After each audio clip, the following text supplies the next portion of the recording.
राज्यातील ग्रामीण उत्पादनांना शहरात बाजारपेठ मिळावी आणि महिला बचत गटांनी तयार केलेल्या वस्तूंना प्रोत्साहन मिळावी यासाठी नागपुरामध्ये महालक्ष्मी सरस प्रदर्शनाचं आयोजन करण्यात आलंय।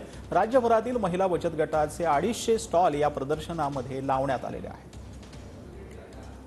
ग्रामीण बचत गटाच्या महिलांच्या हाताला काम मिळावं, त्यांच्या वस्तूला बाजारपेठ मिळावी म्हणून नागपुरात 16 ते 26 फेब्रुवारी दरम्यान अशा प्रकारे महालक्ष्मी सरस प्रदर्शनाचं आयोजन जे आहे ते करण्यात आलेलं आहे आणि महाराष्ट्रातल्या वेगवेगळ्या जिल्ह्यांमधनं अशा प्रकारचे स्टॉल्स या ठिकाणी आलेले आहेत। ज्या बचत गटाने वस्तू तयार केलेल्या आहेत त्या वस्तू या ठिकाणी आणण्यात आलेल्या आहेत। जवळपास 250 स्टॉल्स आहे बघा।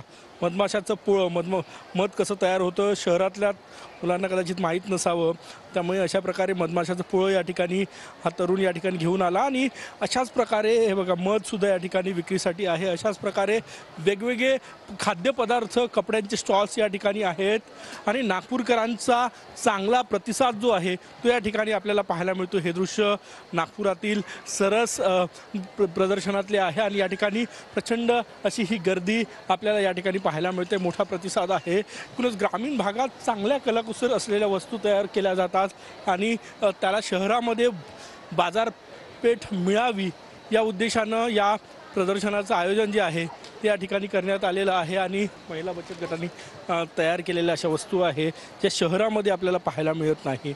त्या वस्तूंना शहरात बाजारपेठ मिळावी म्हणून या सरस प्रदर्शनाचं आयोजन केलेलं आहे। नागपुरात या प्रदर्शनाला भरघोस असा प्रतिसाद मिळतोय। कॅमेरामॅन सचिन सयामसह गजानन मोमाटे, न्यूज 9 मराठी, नागपूर।